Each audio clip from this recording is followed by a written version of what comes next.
And we are back. Couch Company Podcast. I'm John. With me as always, Tyler. Hello. Hello. Welcome. Hi, hello. How you doing? Great. That's good. Great. That's good to hear. I'm all warmed up. From what? I don't know. We always talk about stuff early on. True. One thing I didn't talk about, not to just jump straight in. Yeah. But I give him a little dagger heart there. What is that? It's not D&D. It's the Critical Roles roll thing. It came yesterday. Is that the D12 system? Yeah, 2D12 system. Or 2D12? Yep. How do you feel about that? I don't know. I got to open it and find out. I mean, the premise of it, though. I love it. Having 2D12 and... Well, you're still rolling... Because it's technically you're rolling a D24. Yeah. At that point. Well, isn't it like... How does it work? You just add them together? Or yeah. what? So, hey, welcome to the podcast, I guess. For people who don't know D&D, you roll a D20 on most checks, and that's your thing. Yeah. For Daggerheart, you roll 2 D12, so be 24 numbers. One is a light die, one is a dark die. And when you roll them together, that number you always add together, and that's your score. So if it's it's a difficulty of 15, you roll both dice. As long as you get 15 or higher on both, like combining both dice, it works. If the light die is higher, you get a little hope token and a positive, like you do the thing if you beat the score or whatever. Yeah. But an additional positive thing could happen. If you get hope. Yeah. Now, if you get a negative, or like I forget what it's called, like fear, trepidation, I don't know, something. If that number is higher on that die, then you still do the thing if you get higher than a 15, but something negative happens, or like something, maybe it doesn't go exactly according to plan, and then I get a token, and then I can use for nefarious things later on. But it's a really cool system, and like your hope token, you can use to like power spells and do other things. There's like a list of different things you can do, and you can kind of trade tokens in. So it's a little kind of gamified like that. Think of it almost as like an inspiration system, but kind of fleshed out a little bit. Yeah. But I like it because it gives the characters kind of like an idea where it's like, okay, hey, I'm going to go pickpocket this person. And if you roll it and it's like, cool, you rolled higher than what you needed, you successfully pickpocket, but it's negative, like the negative die is higher, and then it's like, oh, somebody saw you. And you don't know yet, right? And I can bring that in later on in the campaign. Yeah, so that's interesting. So does that still apply when you don't meet it as well? It does. So like if you fail the check, but the negative is like still higher, then it's like you failed and it's even double, like really bad. Right. But if you fail it, but it's still like a higher good die, then I could kind of make it, it's like, well, it's not soften the as blow. bad. Yeah. Yeah. And then anytime you roll doubles, that's a crit. Oh. Yeah. Monopoly rules. Yeah. Interesting. Yeah. Well, kind of. You don't roll again, but it's a crit. Well, yeah. Yeah. But something happens on that. Yeah, that's interesting. The other cool thing with it is your health system and the damage.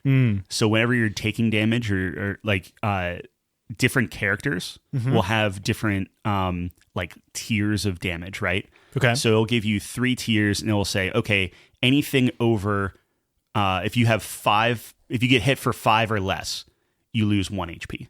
If you get hit for 10 or less, you lose 2 HP. And then if you get hit for 15 or less, or 15 or more, or whatever, then it's 3 HP or something like that. Does that make sense? So it's like from 5 and under, it's 1, and then from like it's 5 to 10 is tiers. 2. Yeah. Tiers of damage. So it's not like every health point and like damage that way. It's just like, it's representative of how much you're like getting smacked around and different things like that. So everybody has like a certain number of health but it's points. A lot less than something it's like to health, D&D. it's like a health like segment that you're losing. Right. Yeah. Yeah, I think that's interesting. That is one thing about D&D that is challenging for me in terms of the immersion aspect of it, because you get to a certain level, right? And you have such giant health pools, monsters or the players themselves, where you're just smacking the heck out of each other, right? And whittling down these points. Now, I know within the book, it does indicate that health is representative not only of your own health itself, your well-being, but, dodging and your armor, and luck and stuff like that. But that's hard from a game sense, because if I'm narrating a battle and a player hits someone, but I'm describing to them that like you actually missed, like they dodged out of the way and they're using their luck, quote unquote. Yeah. That feels bad as from a player standpoint. So it is tough to like strike that balance of making progress, but also not becoming just a complete like bullet sponge, essentially, right? Yep. So that's interesting. I think that's an interesting way to go about it to maybe help remedy that. I might be misremembering this too, but I believe in those types of cases, you can also trade in those hope tokens that you get to lessen the damage. Oh, okay. Like a lessen a tier. So it's like, oh, I'm about to take like this really rough blow. You'd be like, oh, I dodge out of the way at the last second, or I use some luck or whatever. And it's like, okay, you expend some of your hope or your luck, if you want to call it that. Yeah. You lose some tokens, but then it drops you the tier. So if it was like the lowest tier and you're about to take like 5 damage and you just have a bunch of luck tokens, I don't know, trade that in and now you don't take no damage. And you can kind of like play it off like that too. Yeah, that's interesting. I would definitely try it out. I think obviously those guys are well versed in tabletop RPGs, so I'm sure it's interesting, and I think it forces people to, what we talk about all the time is like make it into a story. Yes. More than just like very much, I rolled a 20 plus 3 plus, it's very like, okay, what's the positive and negative that are going to happen type of thing. Yeah, I know it's kind of similar to that D6 system where it's a positive effect, a neutral effect, I guess, or successful, but there's a drawback, and then like just a straight failure. It's kind of like 3. I think that's how it works, more or less. But this feels a little bit more nuanced, which is nice. Again, a lot of it does get put on the DM to that's the balance tough part, it and right? stuff and try to make it decent. But that's what I love. Like that's my favorite thing about DMing is like doing the improvisation and kind of yes-anding it and trying to get it going. But yeah, it can be tough though, because there are times I struggle with this where, I try to do something a little bit more nuanced and, create a situation where it's something out, that I like doing that outside of the typical rules, right? Yeah. And just make something happen. And the balancing is tough. Like obviously you're doing that in the moment. And when a player disagrees with your ruling on something, that's where you can get into some friction. Mm-hmm. But this is interesting where it seems a little bit more structured and part of the game. So that might help with those kinds of like scenarios. If you roll and your negative die is higher, you know that even if you succeed, it might not be as clean as you thought. Correct. And like you don't have to find out. There's an expectation. Yeah, you don't have to find out immediately. Yeah. You just know that, crap, like... and it's in the back of your head. Yeah. And I do like that aspect of it where it's, you stockpile those and the players get a little antsy, right? Yeah. Because you can trade that kind of stuff in for like the people you're fighting get an extra attack and stuff like that. So you could like. So really I do like that idea. I'm generally not a huge fan of the gamifying things like that. Yeah. I think there's definitely positives, and I think probably a majority of players would like that because it's a clear indication of what the implications are of different results. I'm more like you, right? Where it's like, I just like spur of the moment, just coming up with something interesting, and every scenario is different and it's obviously not in the rules and you just take it case by case. But that can be challenging as well. So yeah, I think it's interesting. Personally, I like the D20 system. It's very classic. So I think it would be tough for me to fully commit to something different. But that's the thing is you're still doing 24. Like it's not like there's no rationale to that. Yeah. It's just I've been playing D&D for so long now where it's like I'm very stuck in that way. Which I don't know if we talked about it on the air, but you're about to DM a new campaign for us. Yeah. And I have a really nice journal that I'm going to use and pens and different things like that, which I think we talked about the pens, but now I'm on the hunt for the perfect dice. Okay. I've gone down a really dark hole with that. Where now I am either going to get glass dice. Oh, wow. Or stone like gemstone dice. Yeah, which are both very fragile. Yeah. And one company, they're like slightly bigger, so it's like a 23 millimeter die, so like they're kind of heavier, a little more oomph. But they're coming from China, and they're like double the cost of the ones from here. Yeah. And the company here, it's an 18 millimeter, which I think it's 20 standard. Yes. Or 18, something like that. I think so. So I might go with the US based company, but they also give you a lifetime warranty, which is awesome. So if they get chipped or cracked or whatever, you just send it in and they give you a new one, which is awesome. Lifetime warranties warranty. Until they go out of business. To do that. Well, yeah, but they're like one of the. It's the wizard, Kraken wizard, something. I don't know, something like that. Not familiar. Yeah, I don't know. That sounds cool though. Yeah. So I need to get dice. I don't have dice because I always borrow people's dice. Yeah. So I definitely will need dice because for the audience, the game that we're attempting, our next game is going to be a purely physical game, reminiscent of maybe OG Dungeons and Dragons before like cell phones and stuff. So it's going to be a challenge, but I think it has the potential to be really cool. Let me ask you this. If I bring a calculator, not on my phone, but like an actual calculator. Okay. Can I do that? Like one of those solar powered ones? Yeah. I was gonna say, just like a accounting calculator. Why? Or whatever. Just to add your dice up? To add my dice. Yeah. Because I'm not gonna bring like a million dice. Do one of those things where you move the beads. An abacus. Yeah. I only allow abacuses in my game. No, I'm just kidding. I don't care. Okay, I might bring a calculator too. My thing is, I just don't want I want a physical character sheet and just physical dice and everything like that. You want people to be present, which is ironic because I use the digital dice in our game. Yeah, the game that you're running. Yeah, which we're finishing up. Yeah, because I don't have any.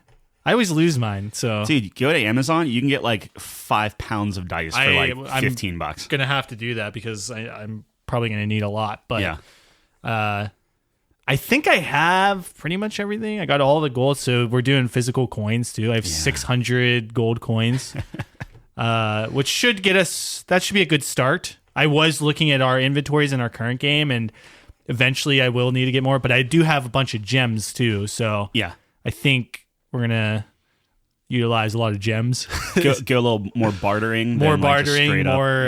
Which makes sense because if you think about it, if you're in game, something costs 500 gold. You're not lugging around 500 gold. Yeah, no, that's a ton. Ridiculous. So it's kind of like dollars. You're going to be looking for a bank. It's like bills. Yeah, you're going to have gems. And I think that's going to be a pretty standard currency in my game. Well, I mean, are we still doing like copper and stuff? So like, I do have copper and silver, but I have a lot less of them. So you have most gold. Mostly gold, by far. I think I have 100 copper and silver each. Yikes. Because I couldn't find any. Yeah. But there was a big bag of gold there's 600 gold pieces. I was like, all right. I think in the games we play anyways, it's typically majority gold. Yeah, but who's going to, it's like, oh, here, I toss a gold to the shopkeeper for That's what you guys ale. always do. But nobody really, like, and I love this because whenever you have it physical, I know people are going to be so. They're going to want to keep that. Yeah. I can't wait. I'm going to have to order more silver and copper, but I got to see if I can get more bulk because I paid a lot for not that much. Oh, yeah. You should. I got to get I can help you look. I'll find some stuff. All right. But I do have, I'm ready to go. The Jonathan Mint has been opened. I'm so excited. I got to find, I guess, something to carry everything in. That's going to be important. And I think you guys are going to hate me after this game because where everything's physical, including, obviously the physical character sheet. Now, I understand one of the biggest issues with a physical character sheet is once you get going in a campaign, that thing is an absolute mess. Obviously you have to erase a bunch of things. You're adding a bunch of stuff. You always run out of room. So what we're doing to try to help supplement that is I have like 1,000 index cards that I bought. Yeah. Different colors. And every item, every spell, every ability is going to be, I'm going to write it on an index card and the players will have it in front of them. So they can save a lot of room on their character sheet. So the character sheet's really just going to have stats, name, what else? Like armor class, obviously. It does have a spot for your main weapons, so you can just quick access. I think that's important. And like a notes section, anything that's really important that you want to. Again, it's like I'm envisioning it as a quick reference sheet for like the most important things, your most used things. You have it. And I should mention, shout out to our buddy Ryan. It's like, is it like plexiglass? It's like some sort of just acrylic, and we're gonna have dry erase markers, so it's gonna stay on there. Mm-hmm. I've been told, not smudge, and easy to erase, so that you don't have like a paper sheet that's just been destroyed by erasing it a million times. Yeah, I think it should be very cool. It looks promising. He got us the prototype. I'm excited. This week. Yeah, we got to. I mean, is he gonna have that ready to go in 2 weeks? From what he's told me, okay. I got to reconnect with him, but I think we should be good. Yeah. It's gonna like fold in. It's like really, he went way above. I was just expecting like but like multiply that by like 6. It's gonna be a. He said once it's designed, it will be easy. Okay, that's what he says. Yeah. I don't know anything about it. He's really take the lead on that. So, but he was really excited about it. I really want him to make me one of those. Like he comes to D&D with like a wooden book thing, which is like his tray and stuff. Yeah. Like, which I just need to figure out what I want to do. Like for your bag, for my bag, like to carry the dice in, because like the dice have to be like separated or they'll chip. Oh yeah, yeah. I'm not. Yeah, that's gonna be no offense. I'm not letting anyone touch my dice at that point. Oh, I wouldn't expect you to. Yeah, everyone's expected to have their own dice. I made that clear in my presentation. Yep. So. I think it'll be good. He wants to go super hard on that though, and to have like LEDs. And I was like, I don't know if that's necessary. It'd be cool. It would be very cool. The way he talked about it, he wants a wooden frame. Yep. LEDs. It's gonna light up. Yeah. It sounds awesome. Yeah. But I just wanted a character sheet that's easy to erase. It's not going to be messy. My biggest thing is like because we're doing it a little bit differently, and we're kind of like learning who our characters are at session 0. I struggle because Chelsea was like, "Oh, well, what kind of quill do you want for your pen and stuff like that?" Because she's going to make me like a sleeve for my pen. Yeah, and I'm just like, I don't know yet. Like, I don't know what will speak to me because I have to see like what my character. Like, I have an idea, but if the dice go in a different direction, then I want to follow the dice. I don't care. Like, I'm not, like, sold on anything that I thought up. So, it's like, I can't really give her direction until we likely have that first session, and I just start to see kind of, like, where the universe is guiding me, so to speak. I think it's smart to just wait, because once we get those early sessions out of the way, I don't know how long it's going to take either. I am very conflicted on this because, as Tyler mentioned, I've had this idea for a very long time where the characters all kind of grow up together and really just generate their backstory in game. Yeah, which is a bold. It's brilliant. Ask. I don't think so. I think it's experimental is how I would put it. But again, like my rationale for this is, you never really remember someone's backstory. Personally, I mean, in my experience, it's like I've never said, "Oh wow, Tyler had his character's backstory was so awesome, dude. It was great." It's like, no, Tyler's character was great. Remember when he did this in that session? It's like at the table is where you make the memories. So it's like, all right, well, what if we extend that to the prologue of the game? So that's really the philosophy behind it. I don't know if it's going to work very well. I've tried it before and it didn't really work. But to be fair, though, we did get past the prologue in that game, and that was the infamous gem game. But anyways, I might be going on Etsy. I think I was telling you this, and getting an apothecary bag. Like if I go that route and it all turns out, I'm gonna have that. It comes with 10 vials, and then Charles is gonna help me like fill each one with a specific That'd thing be crazy. and whatnot. Yeah, that'd be awesome. I'm excited. I think it could be cool. I do need to iron out kind of the carrying rules, if you will. Mm-hmm. So I don't want to do weight. I think weight sucks, but I do want to find a middle ground where it's like, okay, you can't just carry an elephant on your back. Yeah. But Slots, man. yeah, slots. And again, I was talking to you about this where it incentivizes like maybe there's like tiers of backpacks or stuff, or specialized backpacks. Like maybe there's one that's specialized for potions. So it's like you get a bonus to how many potions you can carry because it has holes or whatever. I don't know, to hold them. Yeah.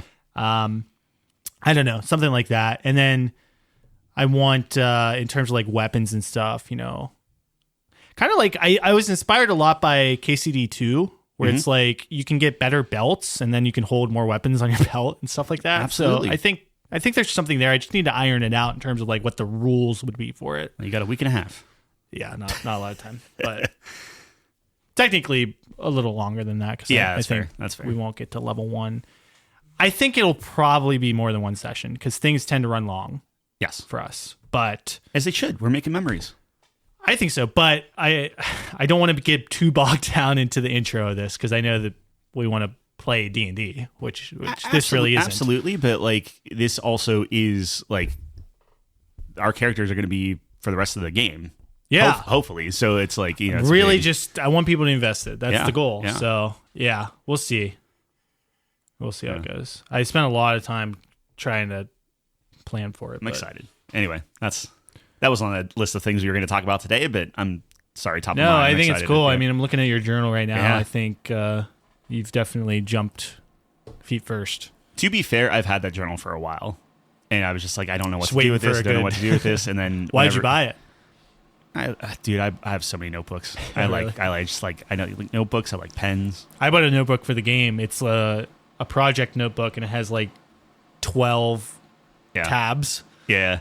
So I want to use that for I want to go physical too. Yeah. So I want to practice what I preach. Now I will have my phone just like as a reference if we need to go to the rules or something, but I'm going to do my best to have everything physical too. So everything that's happening in the world and, you know, things that I need to track, I'm going to try my best to keep it in the journal. Ironically, this would be the perfect time for me to actually use my iPad and like really like take notes on that and different things like that. But not doing it. We're doing it physical, baby. Sorry, pal. All good. Anyways, what do we got? Tell me about Doom. You've been talking. We're starting with Doom. Okay. I think so. Sure. I want to hear your thoughts on this because you've been talking to me about Doom. You've been playing Doom. Yes. I've been playing Expedition 33. Yep. Couldn't sounds be like more different. Actually, that's a lie. They are very similar in certain aspects. You think so? Yeah. Oh. Yeah. All right. I did not expect that. Mostly very different. But Yes. holy crap, is Doom all about parrying? Oh, okay. Yeah. Interesting. Yeah. Yep. So this Doom is like there is zero verticality. Like there is just, you're not jumping anymore. You're not zipping around, doing all that stuff. There are no execution, like glory kill type thing. There still are executions, but not nearly on the level of like Doom 2016 and Doom Eternal. Mm-hmm.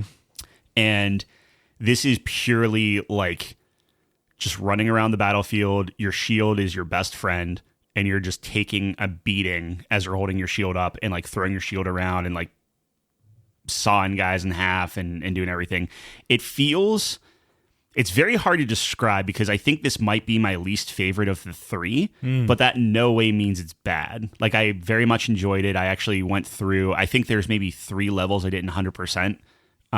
Just because there's like, I gotta go all the way back. I'm not doing that. I will 100% that game, cause I'm almost there, but, I beat it, and it's like very reliant on parrying stuff with your shield. So anytime you see anything green, it's parryable. You reflect it back to people, and that's how you stay alive.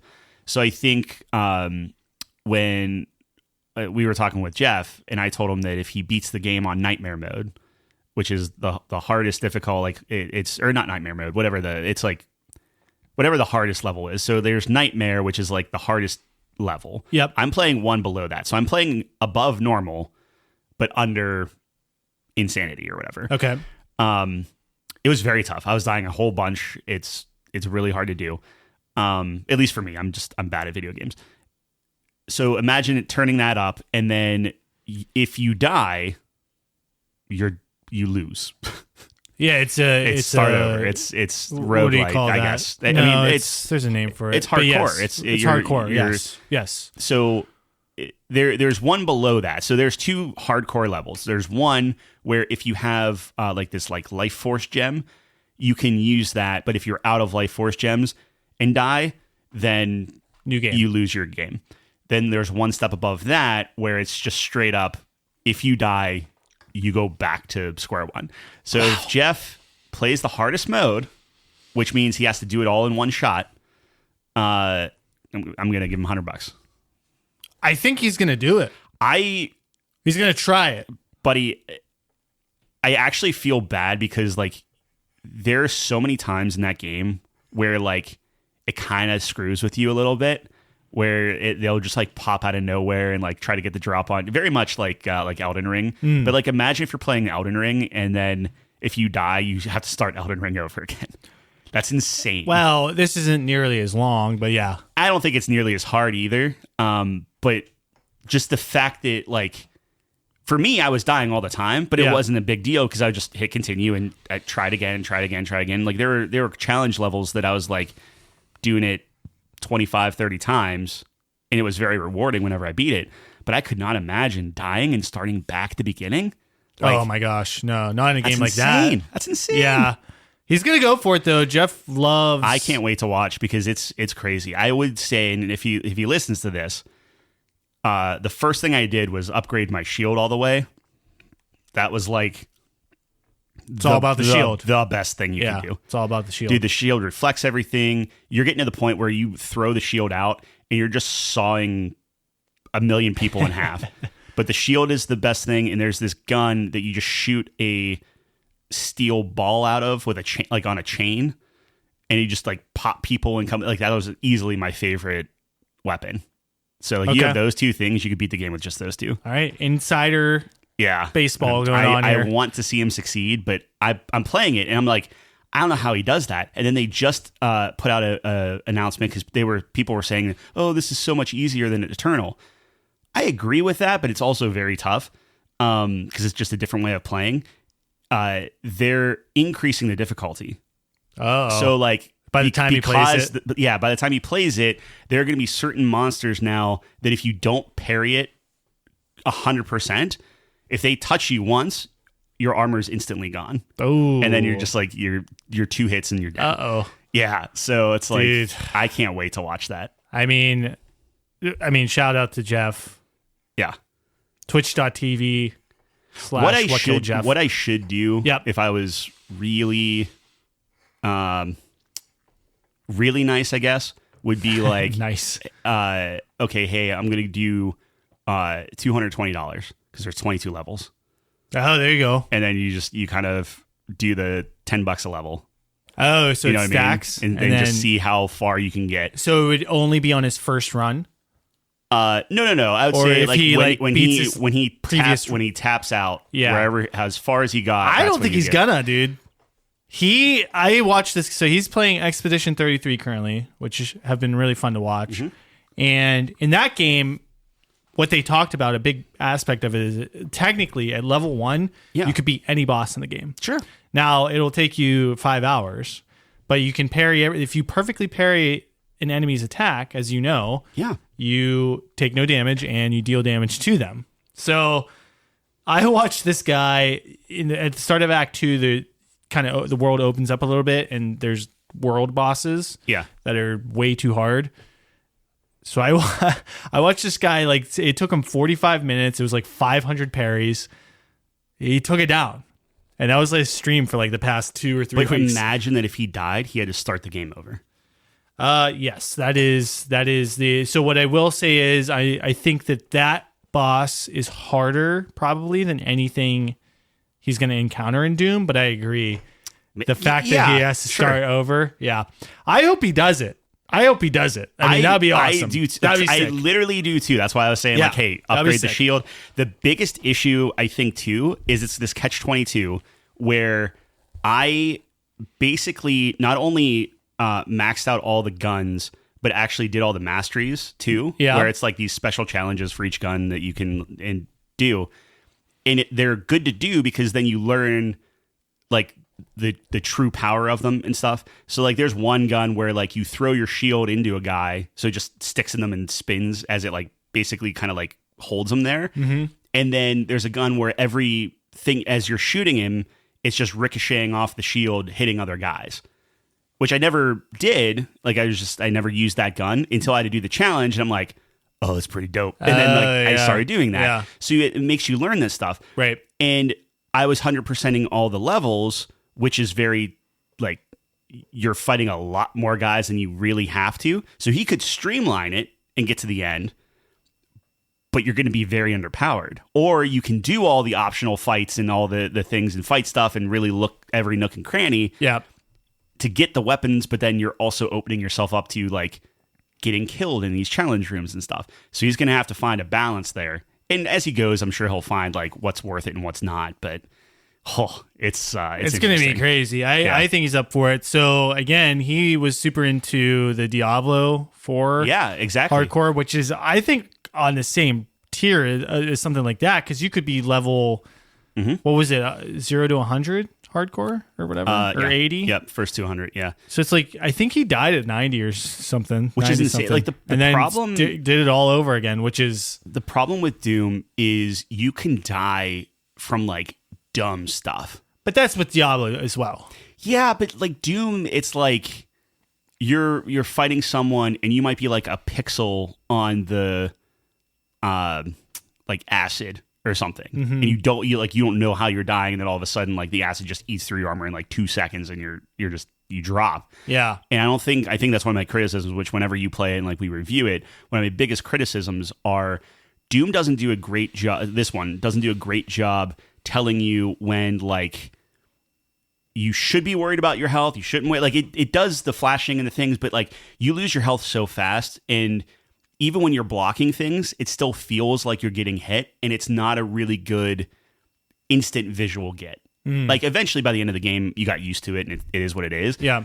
But I think when you're playing it and like if you're dead, you have to start over. Like it really gave me vibes of ODST from Halo, where like if you're getting shot, your entire screen's flashing red and stuff, even though like you're only missing a little bit of health, but it feels like you're about to die. So like you panic so it's very interesting. I don't know. Yeah. No, I think that's going to be an exciting... I don't know if that's next on his list. Like I said, he's still playing Expedition 33.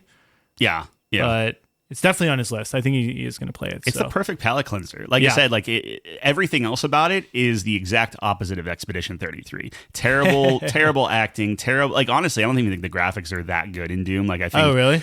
Yeah, it's not. Just runs great.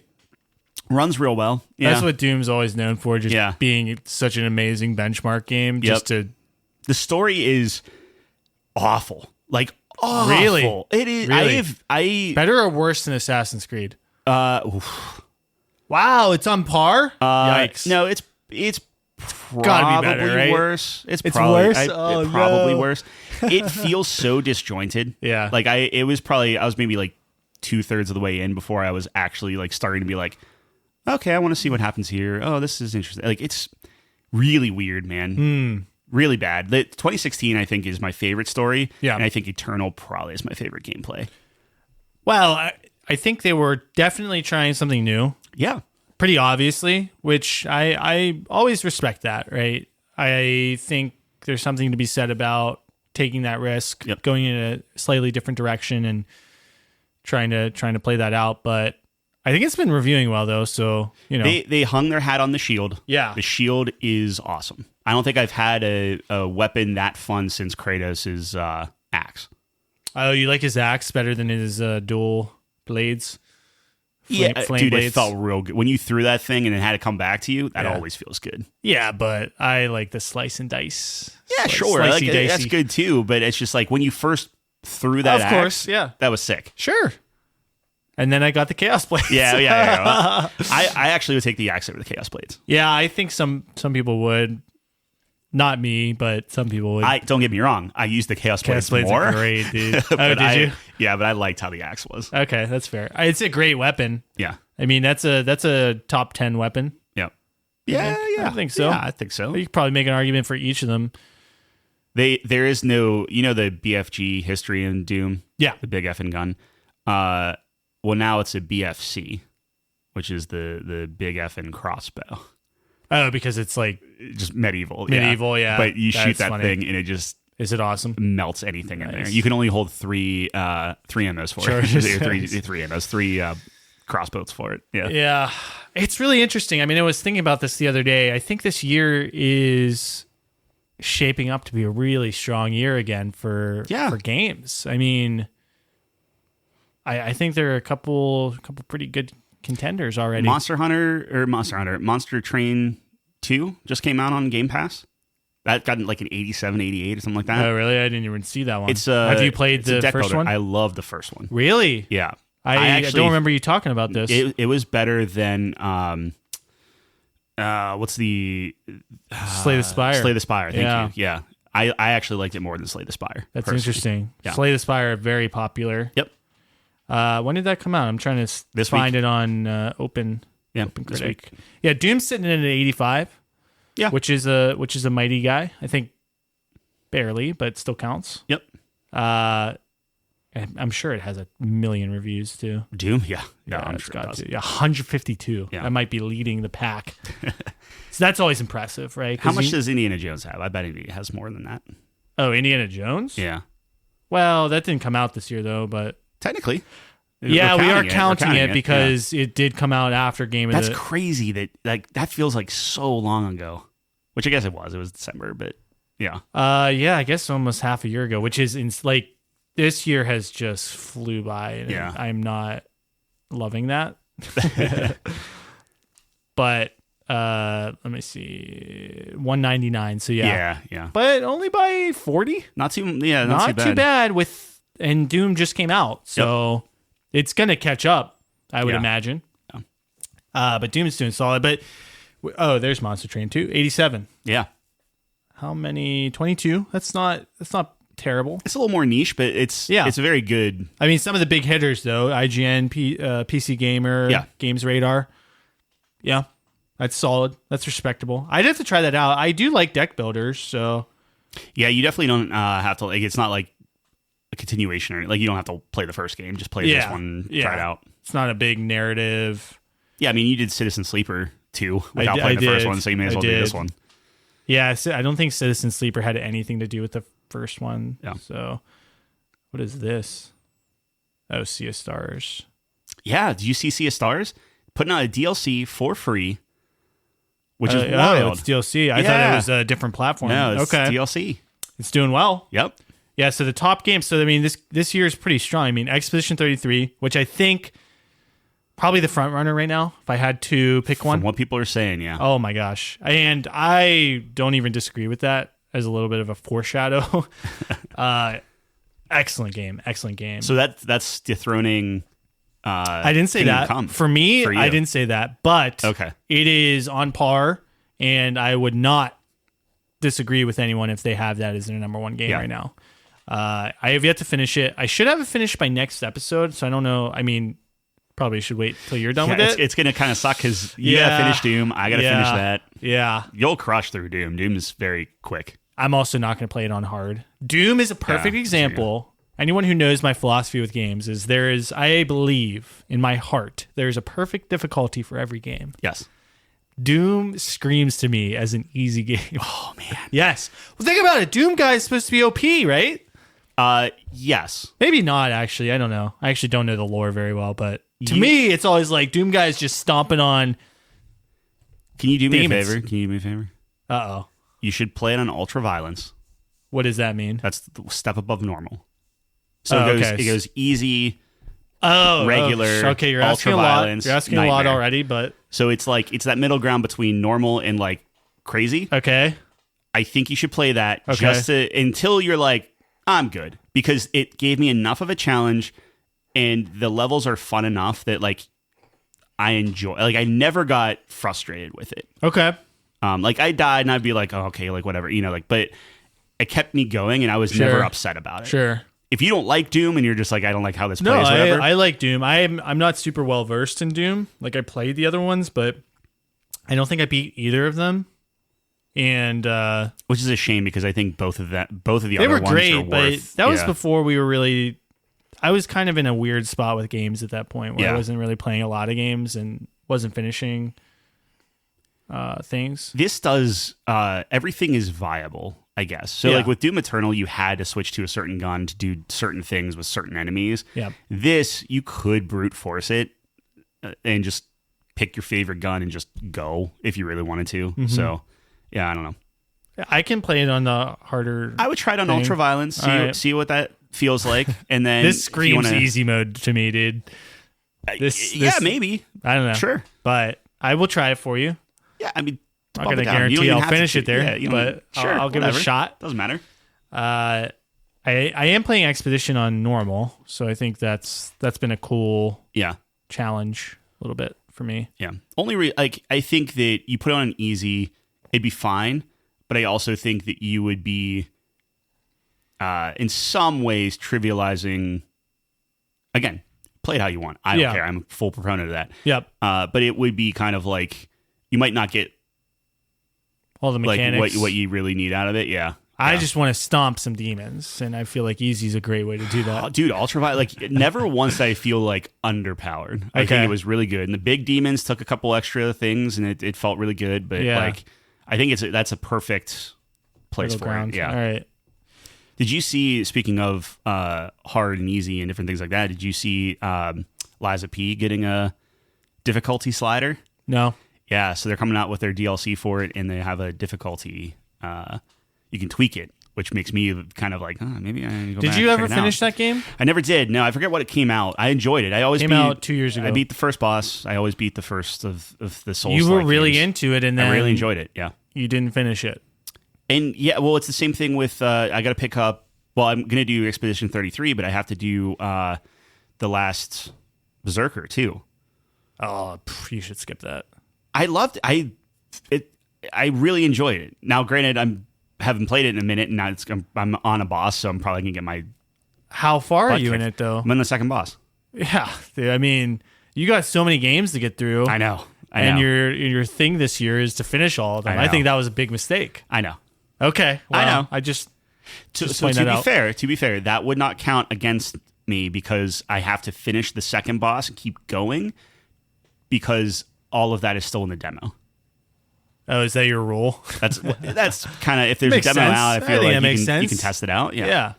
The fact that you're not past the demo though, and we're this deep in the year already, and your backlog's piling up. 18 games I got to get through. That's what I'm saying. 19 that's now my point. With Monster Train in there, and then Windward New Horizons just came out, which is it's a top-down sailing pirate game. That sounds like you. Chelsea and I played the first one like crazy. Oh, really? Yeah. Is it a co-op? I don't know if it's this one might be co-op. It's not.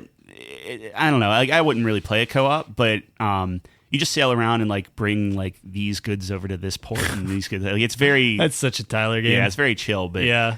I don't know. Anyway. Yeah, I don't know. I think ultimately this year is very strong. I like it. To put a bow on. Expedition 33, Split Fiction came out, which a lot of people really liked. Yep. Kingdom Come, which I think is a great game. Mm-hmm. Shame you didn't play it. Blueprints. Monster Hunter, say what you will. I think a lot of people like that. Orcs Must Die. Wow. Assassin's Creed. That doesn't seem to be at the top of the list. But it all came out. It was fine. It was fun. They were fine. Citizen Sleeper 2 is up here. Something Deity 2. Yeah. Yep. Yeah. Anyways, I think there's a lot of good things. Death Stranding 2 is coming out. That could be very good. Yep. And we do have Ninja Gaiden, which I think everyone's forgotten about. Yeah. But that could be good. Game Pass is Call of Duty is coming. Yeah. Is Battlefield this year? No, it is not this year. Okay. But I did want to talk about that. Yeah, So yeah. that's a good segue. segue. Great segue, yeah. And I've been getting a lot of Battlefield 6 in my feed. Which is hilarious because leaked gameplay. Yeah, it's not supposed to be out there. Well, they say leaked gameplay. I wonder if it's planned, but whatever. I don't know. As long as it's positive, they'll it looks leak pretty away. good, man. Yeah. I don't know. It's looking great. Yep. So the first one I saw, I think I've sent you both, but the first one I saw was just like someone noob tubing the side of a building and just opening it up and running in. And you know me, I mean, that's what always made Battlefield great. Yes. Like the greatest ones And my favorite, I think, was Bad Company 2, when literally everything was destructible. Yeah. You could level the map given enough artillery. Yeah. Now, Battlefield 3 is when they started scaling it back. I still think Battlefield 3 was very good, but there were some buildings that were not destructible in that. And I think it just progressed that way where now there's hardly anything that's destructible, it feels like, at least. Mm-hmm. This seems like they're trying to get back to the roots, trying to get back to the DNA that makes Battlefield great.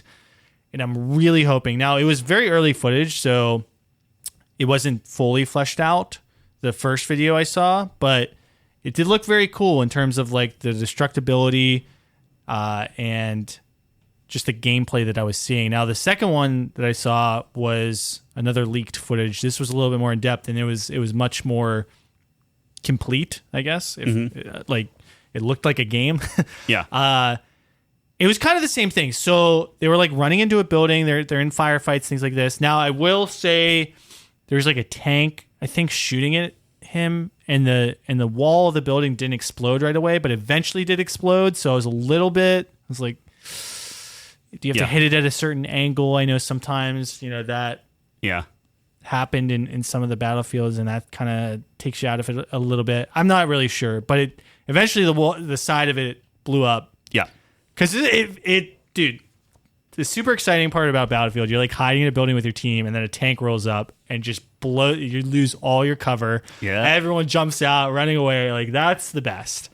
And another thing that I'll point out, I think the sound effects were really good, really crisp. And that's something I remember we were playing some of the older ones in 2042 or whatever. They had like the older game modes. Yeah. And that's something I think that we both stood out to us is those gun sound effects were so crisp. So it nice. always, yeah. And that was one of the things that Call of Duty did whenever they relaunched with Modern Warfare, like the new one. I remember 2019 was really good. And redid all the sound to make it a little bit more in line with that, a little more punchy and stuff. But Battlefield, it's not even so much the guns as much as the location and other people shooting around you. That's what keeps you immersed, is when there's like bullets pinging around you. Yep.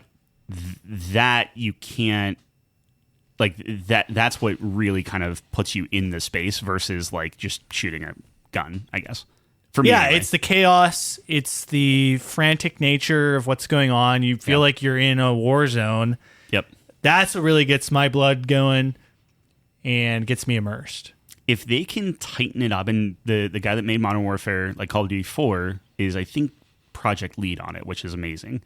But if they can tighten it just a little bit with the guns, and make it a little bit more Bad Company 2. Like, I feel like 3 and then 4, it got looser and looser and a little bit more unwieldy. Yes. Bad Company 2, you're like sniping RPGs through windows and different things like that, which felt a little bit more like Call of Duty. But if you can find that middle ground and really hit home there, oh man. You want the large scale, but you need that tight gameplay as well. It's theirs to lose, right? Like, I mean, like Call of Duty, it's like they're not hurting, but like, I mean, they're treading water. They are, but also Xbox really, like Microsoft really has to make a good one of those now that they own them. Yep. So they have yet to.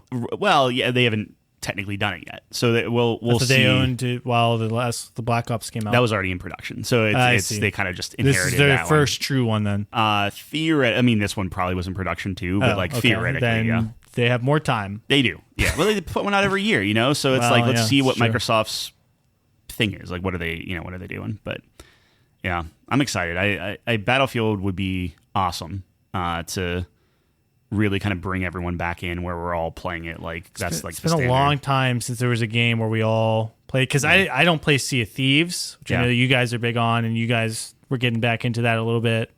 I know Jeff's playing that now, so you guys might play with him. So it's been a long time for me. You don't play League, so well, so it's like we've kind of missed each other on some of this. WASD controls, maybe they are adding that. Yeah, that is true. I might try it out. I don't have League on my new computer though yet. Yeah, which is really trying to avoid that. We'll see what happens. That'd be awesome. Yeah. Well, I don't know. I do miss it. It's such a good comfort game. I don't know. I buddy, I get it. Nothing comforting about it, which is the ironic piece. It's Diablo for me, right? Yeah. Like Yeah, but Diablo is actually like a comfort game. You're not competing against other That's people. fair. You're not raging. That's fair, yeah.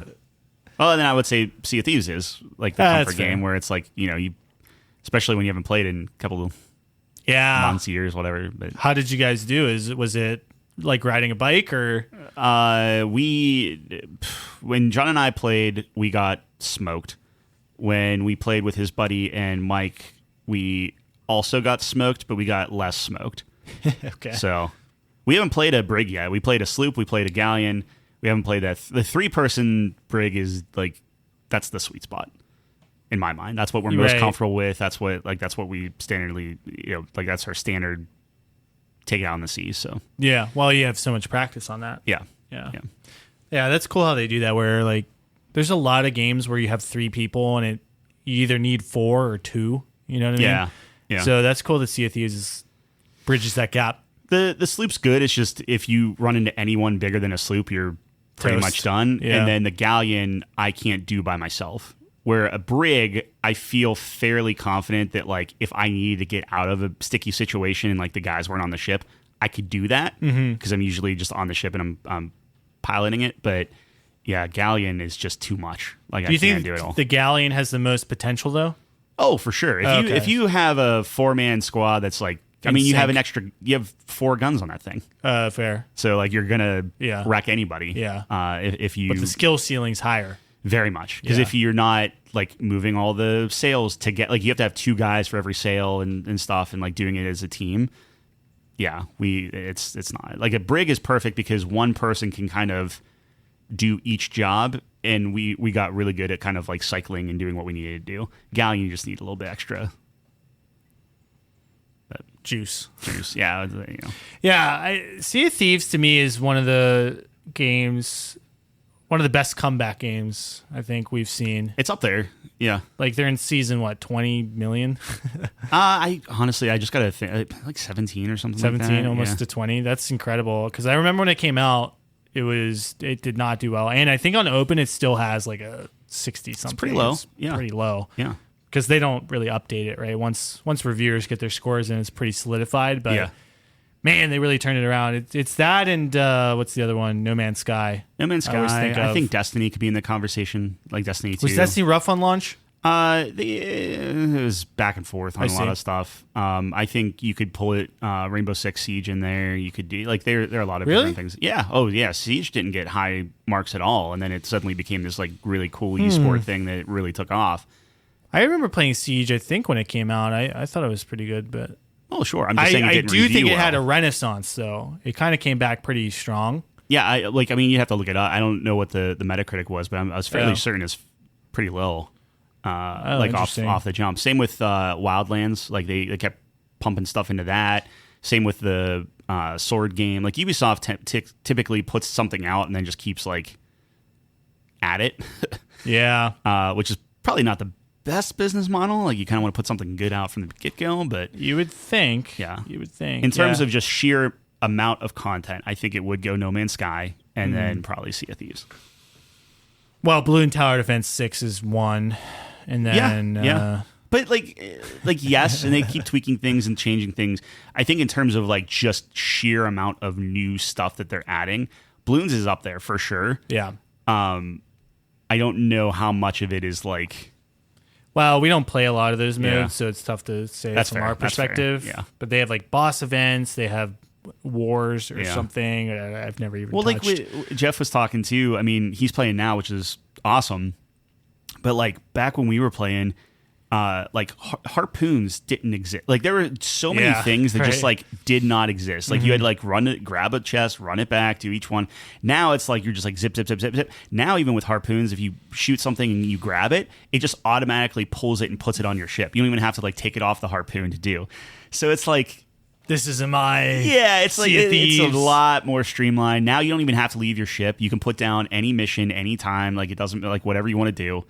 You can immediately get into PvP if you wanted to. You can do like which is I think largely good, but from a like emergent gameplay type of thing, Jeff might have missed like a good. Like I'm not saying he missed the best time because I think Sea of Thieves is strong and they have so much content, but like I think he did miss a kind of this golden window of what I think he would like, of like just this emergent gameplay, this like crazy like, you know, nights of just like anything can happen type of thing. Yeah. Now it's like, if you want PvP, you flip an hourglass and you're going to get this. Yeah. Oh, you want this? Instant gratification. Instant. And it's just like, you don't ever have to like wait for anything. Where back in my day, it was, you lucked out. Some nights are calm, nothing on the seas. You kind of get your loot, you do whatever. Some nights, everything and their mother's popping off and it's going crazy. Like, it's really and cool. it feels better because it's maybe like more natural. Absolutely, guess, right? absolutely. And it's like, you know, like we ran into Pace the one time, which we got dumpstered, but it was like, here's one of the top streamers on Sea of Thieves, and we ran into him as we got toasted. Awesome. You know, like it's cool. Yeah, games like that, it's like your Star Wars Galaxy, right? It's very, you just have this landscape where the players kind of control the fate of the environment, I guess, right? Yeah. Yeah, I don't know. That's cool. Yeah. Anyways, I did have one other item I wanted to talk about. Yeah. Which, why does everything need to be a movie? Because no one reads.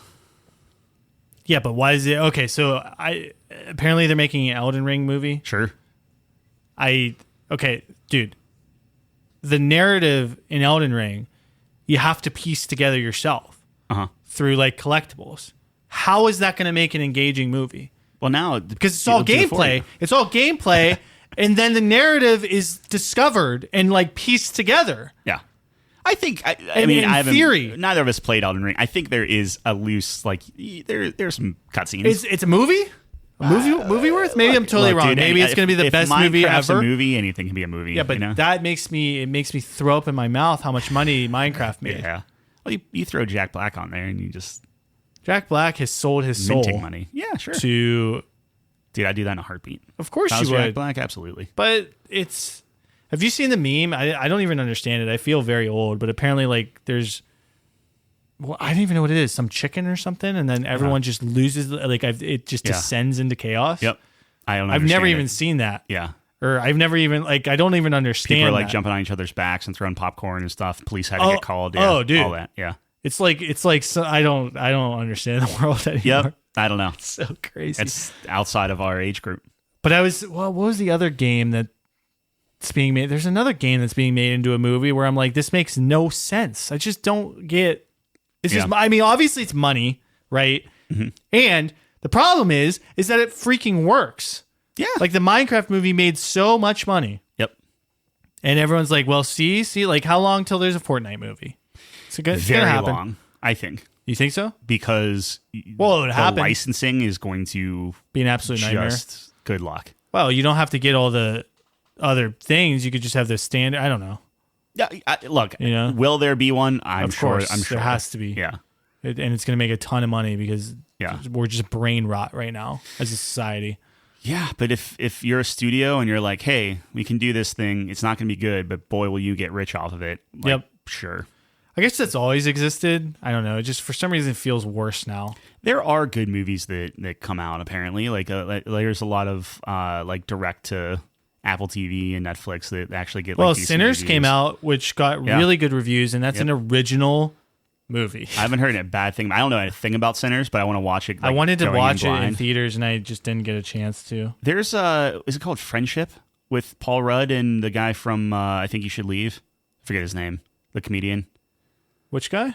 I can't think of his name, but they made a movie called, I think it's called Friendship. I could be wrong, but apparently it's hilarious and funny and kind of like evoking like the old like comedies of, you know, when we were kind of younger and movies were like weird and dumb and you kind of like, oh, that can never get made today. Apparently this is one of them. Interesting. But along with Sinners, I haven't heard a bad thing about it. So. Yeah. Well, the new Mission Impossible, I think, is coming out right now. Yeah. Yeah. And you're my going to mom see that with your mom, right? Loves those. Yeah. So I think we're going to maybe Dude, Tom Cruise looks old. He is old. He's like in his 60s. That's crazy. Like, how is that crazy?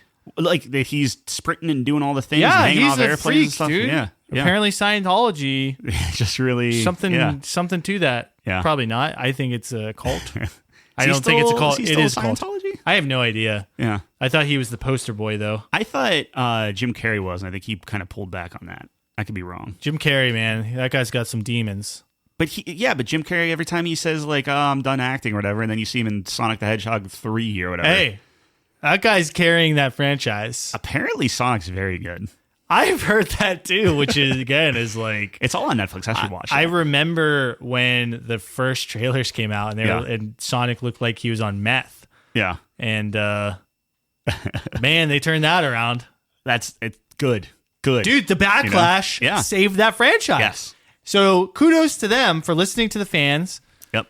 And I think they made a lot of money off of that move. A ton of money. It spawned 2 extra sequels. Yes. You have Idris Elba coming in. Idris Elba. Oh my God. That's crazy. Yeah, he was what? Knuckles, and then is Keanu Reeves Shadow? Is that true? You might want to look that up. I don't know. You might want to fact check me. I don't care. I'm going to actually check it out. I got you. But yeah, Shadow the Hedgehog. They're going to keep doing that. Like The Last of Us, Chelsea and I were watching that for season 2, and they're going to milk that because it's not the full game for season 2. They're splitting into 2. So they're going to do the Abby piece. I'm sure they will. So they haven't done the Abby piece? Her journey? Not yet. Not really. They've foreshadowed things. Yeah. They've done some stuff. They just did the flashback. They're going to milk that dry. You knew that. Yeah, it's all good acting, but it's like it's not as good. The first season was very good. I think it was really well done, and now they're trying to kind of. Do you think it fell off a little bit? I don't think it fell off. I think it's good, and I would love to have Mike on here to actually like really talk through and kind of figure that stuff out. I think they do some smart things, but I feel like it's very slow. Where they're really trying to be like heavy-handed on like, look at this symbolism. Oh, look, she's looking at actual fireflies, and that spawns her thinking about the other fireflies, and it's just like, okay, I don't know. Yeah, but drinking their own Kool-Aid a little too much. I think Is that a saying? I think that's offensive now. Is it really? I think so. They're drinking their own. Because you're not being for the people that all drank Kool-Aid and died and killed themselves. Oh, is that what that comes from? Oh, yeah. I didn't know that. That cult, they all drank the Kool-Aid. I thought it was like, man, this Kool-Aid tastes great. Yeah, and it wasn't Kool-Aid. It wasn't Kool-Aid? No, it was a whole thing. I don't know. And maybe it was. Whatever. Right. Are they, what is another saying that means that? They're beaten to the sound of their own drum. Marching to, what is the saying? March to the sound of their own drum. I don't know. Yeah. Something like that. That's it. I ever tell you that I'm not very smart? Look, it is Keanu Reeves, by the way, for Shadow the Hedgehog. That's awesome. Yeah. That makes sense. What were we saying? I think, largely speaking, people, I think novelizations would be better. Like, I think a Clair Obscura Expedition 33 novel would be incredible. Like, I would rather read that novel than play the game, personally. Oh, that's just 1000% disagree with that, and that's completely fine. And I haven't gotten far in the game, so I might be. Yeah, but even just the visual, I think the visual aspect of that game. Yeah, but see, I have that now. So, like, for me, yeah, but that if you had to pick one or the other. Well, no, I'm not saying pick one or the other. But what I'm saying is, like, the intro and the visuals and everything grabbed me so quick. Yeah, that, like, for me, I care more about like the gameplay is fun. Don't get me wrong, and like maybe I'll change my tune when I start that back up again. But like, I would love to just read it and get absorbed in this book because I think that the property and the ideas are so neat that like I would love to dive into a novel and not have to like worry about like parrying and doing like the fighting. Why not just put it on story mode then? Maybe I will and get down that path, but there are just certain games, like I would really love to play that or to read that. I think I would love to read a God of War book. Now, granted, I do enjoy playing God of War, but like there are just some things that I think would detail stuff better. And I think that books do such a great job capturing that, similar to like the episode 3 for the novelization of Star Wars and different things like that. And then whenever you do the movie, it's like, in my mind, the opposite, where now you're trying to do it on this mass audience, mass appeal. We have to be super dumbed down without any type of like nuanced stuff because you have to fit it in a 2-hour thing. You have to make sure that you get your big name actors so people actually turn out to see the movie. And that's where I think the issue I take with everything being a movie. I don't think it's inherently wrong. I think a lot of people would love to enjoy properties and stuff with it. But I think books, and to a lesser extent, maybe even like animated stuff, they have a little bit more freedom, a little bit more, like they can be a little bit truer to the game. That makes sense. Yeah, that makes sense. You can be very descriptive in a book. I just think those games that you mentioned, I think it's the perfect medium for them. Yeah. And that's why they're so good. So to me, I just don't understand really why we need to just cram properties into other mediums. Yes. I mean, obviously it's to make money. So, you know me, I think the artistic intent matters so much more than just making money. Well, it's also long-term money. And I think that's the problem, which video games also fall in that trap of, where it's like, how do you keep them going? How do you keep people paying and paying and paying? Yeah, to me, it's like, look, if you have a story to tell, you tell it, and then that should be it, right? Yep. If you have nothing else to say, in a perfect world, it's that should be the end of it. So I think that's, I mean, I was telling you this, I think that's the worst part of capitalism. But again, it's the audience's fault. If the audience didn't pay to go see these movies, they wouldn't be coming out. Yeah, if it wasn't profitable, it wouldn't. If it wasn't profitable, it wouldn't happen. Yeah. Right? So really, at the end of the day, I think it is the consumer that technically has the power. I tried watching the that Michael Fassbender Assassin's Creed movie after finishing Shadows, and I got maybe 30 minutes in. Yeah, and bro, I was like, that dude, was a tough one. Yeah, it was bad. Awful. Yeah. Yeah, I don't know. I mean, I'm not saying it's impossible. I'm not saying that they can't be good. I don't know. I think of Uncharted. It's like... Fine movie. Terrible. Fine, I guess, but is it even close to the games? No. Well, he has the same outfit. Yeah. I don't know, dude. Like, why? Yeah. What was the purpose? Why do we had to make that? We had something to say there? What did we say? We said that Uncharted is popular? We said, sure. Hey, you like that Spider-Man. Yeah, right. Exactly. I mean, it's just so sick to me. Yeah. But, yeah, pays the bills, I guess, which is great. The sad part for me, though, is you take away from unique ideas. Mm-hmm. Studios aren't willing to take a chance on new ideas, fresh ideas for films or whatever, anything, right? Video games, this applies to everything where it's like, unless you're a well-known established person, right? Yep. Like a Tarantino. Yeah. Yeah, then you can do your own ideas. But what about these new people? Like someone took a chance on him. At one point, he was a nobody. Yep. And like Reservoir Dogs, I think, was his first movie. It had like no budget, but they, someone gave him a chance, and then look what happened. I don't know. I get it. There's a lot of money involved. It's a huge risk. Like movies specifically are much more expensive to make these days, and even video games. But they've never been this expensive. But I don't know. At the end of the day, it's art. You got to take a risk. Look at the last 2 years, though. I mean, you have Bellatra coming out, which I mean, it didn't win Game of the Year, but it was in the conversation, which is insane. Well, no right? budget like, though. 100%. Yeah, but that you have that, and now you have Expedition 33, where it's made by 30 people, and it's just like, but large budget. Sure, but it's still small. Only large budget because Game Pass. That game would never have been made without Microsoft Game Pass. Well, there you go. Like, do you think you could get Ben Starr if you didn't have Game Pass, or whoever voice acts? I don't know. Shadowheart, she's in the game. A lot of big voice actors. Is she? Okay, so that's who Mael is. Okay, all right, that makes way more sense. Why? You I'm like, recognize the voice? Yeah, I did the same thing. I was thinking it was Final Fantasy, but that makes sense. No. Yeah, but that's the whole great. point. Is but I will say, I think we were talking about this. The writer of that game was like found on Reddit. Yep, and I think the musician was found like on the internet or something, which is super on cool. SoundCloud, which is awesome. Anyways, what were you gonna say? No, I mean that's exactly it. Yeah. Where it's like, okay, you have all these big studios, they're pumping a ton of money in. Yep. Imagine you guys are the developers of Expedition 33. You're coming out the same year. Well, in this time frame, it would be like GTA, right? So, like, luckily, GTA is not coming out this year, which means that they have a pretty big shot, right? Yeah. But then you look at like Death Stranding. Well, be talked about. Yep. Like you're up against some like. It's not like they win by default. They put out a really good game, and they're still going to be going up against like Monster Hunter came out, right? Like, no way Monster Hunter wins. Sure, but like Monster Hunter is extremely popular, so it's like it's not like whenever I think Lord of the Rings won that year that it came out, but when you look at the docket, it was kind of the game. Yeah, the War of. I think Shadow of War. I think Mordor. I think it was Mordor. The first one. Yeah. Okay. I think it won Game of the Year. I think. Okay. But it didn't really have a huge. I don't think it did because I think it came out the same year as Witcher 3. Okay, so maybe War.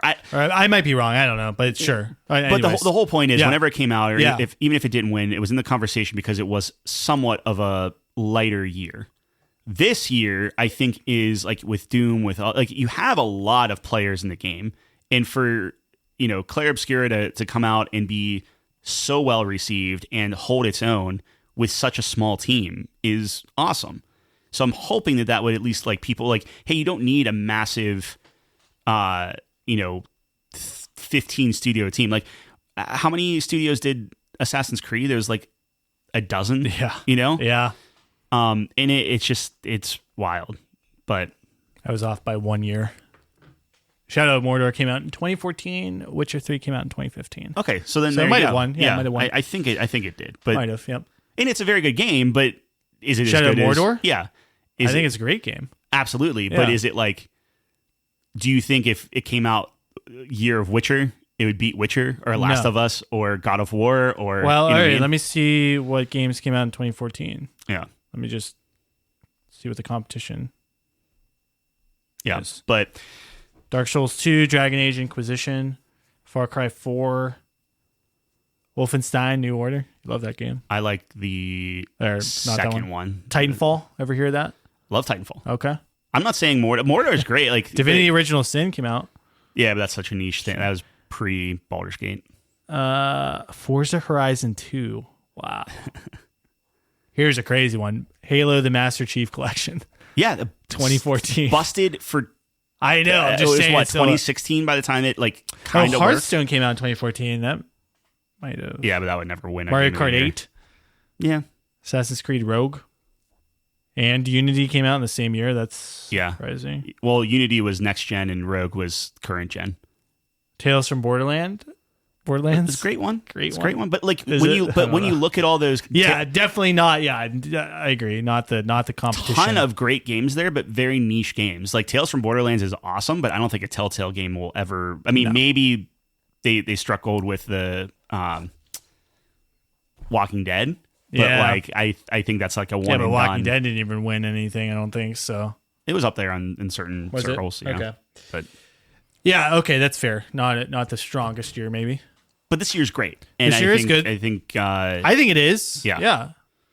I think so. You got Blueprints. I didn't even mention that. That's going to be. But everything the we're talking conversation. about, short of like your Doom, is all like smaller studios, indie things. Like you're starting to see people do some weird stuff. Kingdom Come indie?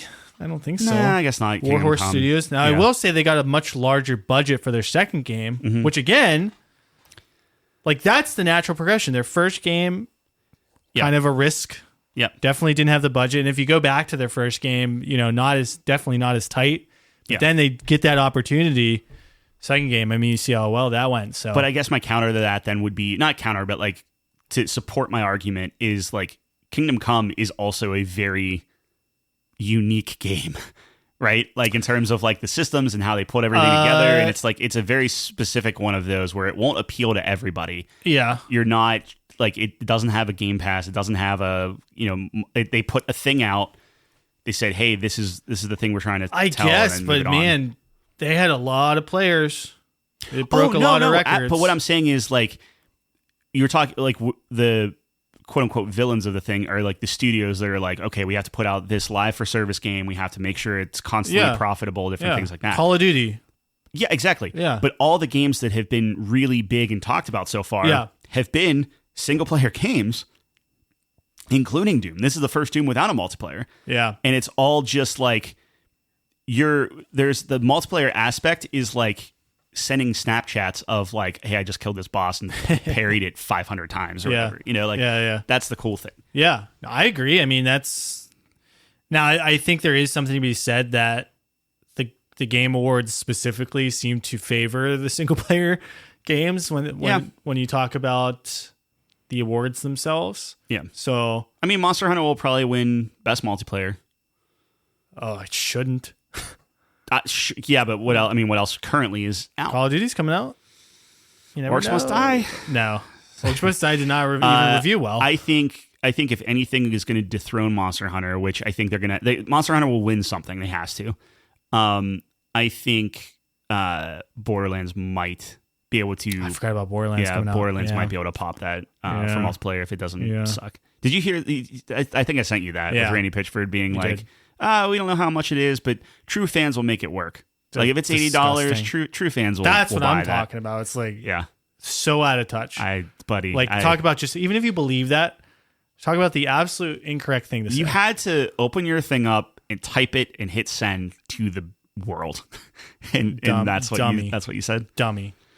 Like in what world are people like, yeah, you know what? Yeah, of course, I believe in Borderlands. Yeah, like dude, fuck off. Like that's insane. Like if you're daring people to make it work, then it's like cool. Well, when Borderlands is pirated, more than any other, it's like, yep, I'll make it work. I'll get it illegally. Sure. I mean, like it's insane. I don't get it. Yeah, me neither. I mean, I'll spend the $80, but I like Borderlands enough to do it. But I'm also not hurt. Like I'm not saying that games shouldn't cost this, do whatever, but like.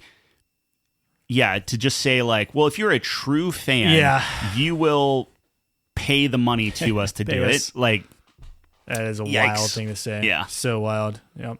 Yeah. Anyways, all right, that's all I got. Yep. If you made it this far, we appreciate you.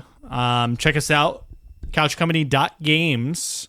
All of our reviews are on there, so we got some coming up in a little bit. Might be a little bit, as Tyler mentioned. You know. Got to kind of swap games, finish the games we're playing, and then swap. But Doom, Expedition 33 are probably next up. I think I might finish up Blueprints officially. Because are you going to play that? I am. I have it downloaded. Okay, so I got to give it a shot. On that too, then. Yeah, you got a time on that. So that's in the docket as well. We also have our top fives. We just did our Star Wars quotes, which was very fun. Check that out. And all of our episodes and articles are on there too. So couchcompany.games. And then for us, we're going to be here, same time, same place next week. Thanks for joining us on the couch. Peace.